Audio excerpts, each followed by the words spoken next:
आप सभी मित्रों को भारत भूषण गौड़ का प्रणाम।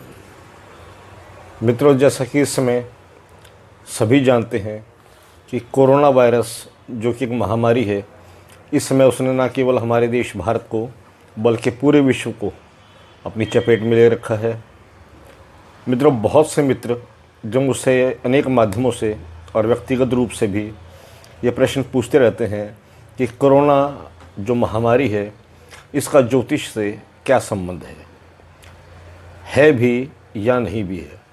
साथ ही मैं सोशल मीडिया पर अनेक विद्वज्जन जो ज्योतिष विषय का ज्ञान रखते हैं उनके वीडियो भी देखता हूँ, उन्हें सुनता भी हूँ, उन्हें पढ़ता भी हूँ। ज्योतिष और कोरोना महामारी इस विषय पर बड़े ही भ्रम की स्थिति उत्पन्न हो गई है।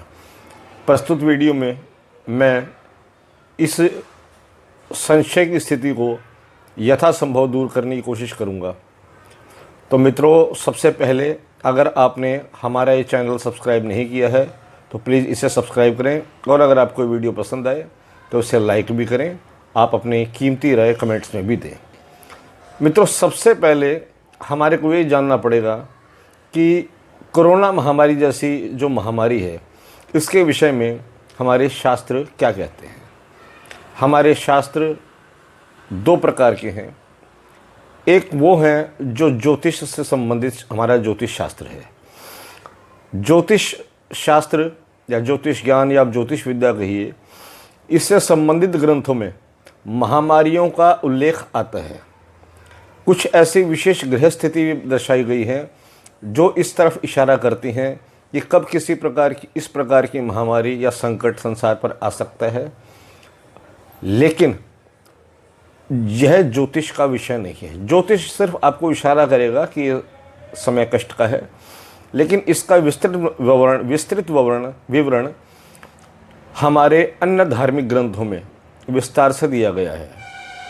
तो मैं आपको बताऊं कि इनके विषय में हमारे वेद से संबंधित जो हमारे अन्य ग्रंथ हैं, जिनमें उपनिषद आते हैं, फिर पुराण आते हैं, फिर स्मृति ग्रंथ भी आते हैं, उनमें इनको उत्पात की संज्ञा दी गई है, जिसे आज आप महामारी के रूप में देख रहे हैं। इस प्रकार की महामारी हर 100 साल में, 80 साल में, 50 साल में आती रहती हैं।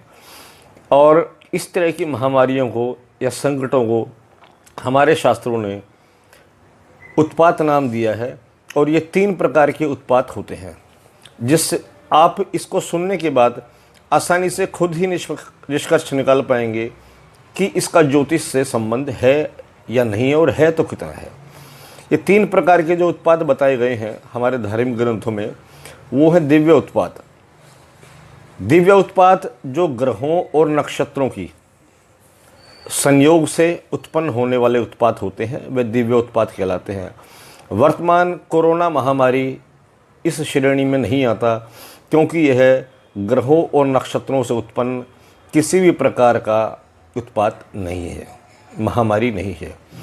दूसरा आता है अपना अंतरिक्ष उत्पात। अंतरिक्ष उत्पात में कई प्रकार के लक्षण होते हैं, जैसे उल्कापात होना, दिग्दाह यानी कि दिशाओं में अपने आप आग लगना, सूर्य के चारों ओर घेरा डल जाना, आकाश में अलग प्रकार के विचित्र जीवों का दिखाई देना, यह अंतरिक्ष उत्पात कहलाता है। वर्तमान कोरोना महामारी संकट के समय भी इस प्रकार के उत्पातों के लक्षण नहीं दिखाई देते हैं। तीसरा आता है भौम उत्पात। भौम उत्पात 2 प्रकार से उत्पन्न होता है। एक है जंगम जीवों द्वारा होने वाला भौम उत्पात, और दूसरा है भूकंप आदि से उत्पन्न होने वाला उत्पात। यानी कि जंगम जीवों और उत्पातों से जो जिसकी रचना होती है वह भौम उत्पात कहलाता है। वर्तमान में जैसा कि हम सभी जानते हैं कि चीन का वुहान शहर, जिसके पास एक वाइल्ड लाइफ मार्केट भी है, जिसकी आज के समय में पूरे संसार में बड़ी निंदा हो रही है, जहाँ पर अनेक प्रकार के वन्य जीवों का वध करके, उनकी हत्या करके उनका मांस बेचा जाता है, निर्यात किया जाता है, खरीदा जाता है, और अनेकों लोग उस मांस को खाते हैं। उन जीवों के मांस द्वारा आपस में हुए संक्रमण के कारण यह आशंका जताई जा रही है कि कोरोना वायरस का जन्म हुआ। एक थ्योरी ये भी है कि चाइना ने एक जैविक हथियार के तौर पर, एक बायो वेपन के तौर पर कोरोना वायरस को ईजाद किया और किसी कारणवश या जानबूझकर उसको वो फैल गया और आज पूरी दुनिया उसके वजह से संकट और कष्ट में है। मित्र, दोनों ही कारण से संक्रमण होकर यह वायरस खुद फैला या चाइना ने फैलाया, दोनों स्थितियों में इसको जैविक संक्रमण कहा जाएगा, यानी कि जंगम जीवों द्वारा संक्रमण फैलाया गया। दूसरा, भूकंप के कारण होने वाला उत्पात, क्योंकि ये भूकंप से उत्पन्न होने वाला उत्पात नहीं है, तो जैविक उत्पात है, तो इसकी श्रेणी भौम उत्पात में आती है और इस विषय में हमारे शास्त्रों में इसका स्पष्ट उल्लेख है। अब इनकी शांति, क्या इनकी शांति भी है? जी हाँ, तो निश्चित तौर पर इनकी शांतियाँ भी बताई गई हैं। जब दिव्य उत्पात होता है तो उसकी अमृता शांति कही गई है। जब अंतरिक्ष उत्पात होता है तो उसकी अभया शांति बताई गई है, और जब भौम उत्पात होता है तो इसकी सौम्या शांति का विधान भी हमारे शास्त्रों में है।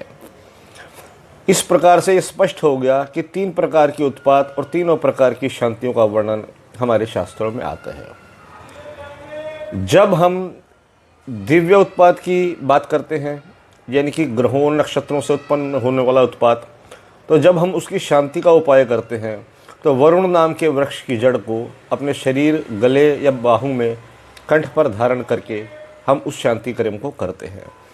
इसी प्रकार से जब अंतरिक्ष उत्पात की शांति की जाती है तो दूर्वा मूल, यानी कि कुशाओं की जड़ को धारण करके उसकी शांति की जाती है। और तीसरी, वर्तमान जो कोरोना महासंकट के समय प्रत्यक्ष दिखाई दे रही है, यानी कि भौम उत्पात, जंगम जीवों द्वारा जैविक उत्पात। इसके अंदर हम शंखमणि, यानी कि शंख, जो छोटे छोटे शंख होते हैं उनकी मणियों की माला, या कोई छोटा शंख जो हम अपने गले या बाहू में धारण कर सकते हैं दाहिनी भुजा पर, उनको धारण करके इनकी सौम्य शांति का उपाय किया जाता है। मित्रों, अब इसका उपाय की विधि बताने से पहले मैं इतना भी स्पष्ट कर दूं कि ज्योतिष शास्त्र ऐसी महामारी और ऐसे संकटों में किस प्रकार से इशारा देने में सक्षम है। मित्रों, यदि आप और हम सभी वर्तमान गोचर पर दृष्टि डालेंगे तो आप पाएंगे कि 7 फरवरी 2020 को मंगल ने धनु राशि में प्रवेश किया था। जैसा कि सभी जानते हैं, मकर राशि में शनि है और शनि के द्वादश भाव में मंगल का धनु राशि में आना, जो लोग जरा सी भी ज्योतिष की भाषा समझते हैं वो समझें कि अगर एक हम ब्लैंक कुंडली लें तो 12वें भाव का कारक शनि को माना गया है। तो 12वें भाव का जो कारक ग्रह है, अगर हम धनु राशि को मकर राशि में जहाँ शनि इस वक्त है उसको आधार माने तो मकर राशि के 12वें भाव में, यानी कि शत्रु भाव में मंगल हैं, शनि के 12वें भाव में हैं 7 फरवरी से, और ये 22 अप्रैल तक वहीं रहते हैं। यानी कि रोगों को पूरी तरह से वृद्धि करने वाले हैं, क्योंकि वहाँ से उनकी सप्तम पूर्ण दृष्टि रोगों के कारक 6ठे भाव पर पड़ती है। इस प्रकार से वहाँ पर मंगल का आना अनिष्टकारी हुआ। इसके बाद आप देखेंगे कि 22 अप्रैल को मंगल अपनी राशि परिवर्तन करके शनि के साथ ही शनि की ही मकर राशि, यानी कि अपनी उच्च राशि में आ जाते हैं। वहाँ आने के बाद जहाँ मंगल अपनी उच्च राशि में है, वहीं शनि अपनी प्रबल मकर राशि में है। दोनों परस्पर विपरीत शत्रु ग्रह हैं। साथ में वहाँ देवगुरु बृहस्पति भी बीच में रहे। इन सब का परिणाम ये हुआ कि इस महामारी ने एक भयंकर रूप धारण कर लिया।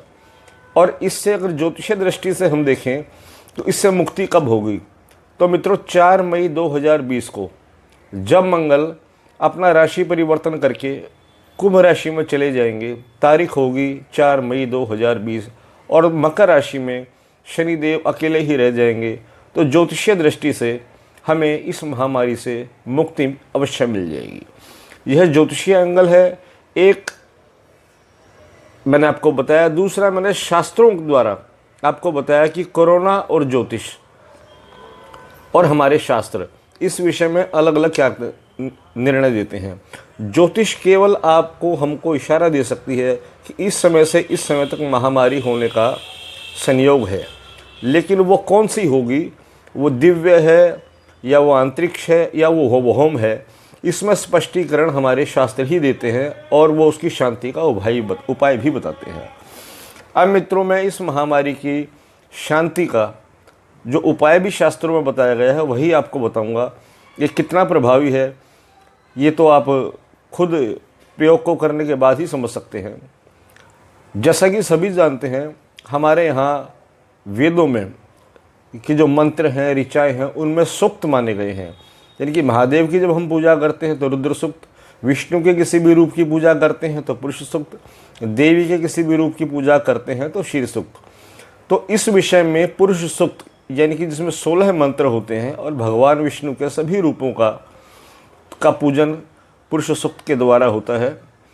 उन पुरुष सूक्त के मंत्रों द्वारा भगवान का पूजन और वैदिक सामग्री द्वारा, वैदिक सामग्री अर्थात वो सामग्री जो विशुद्ध हवन सामग्री कहलाती है।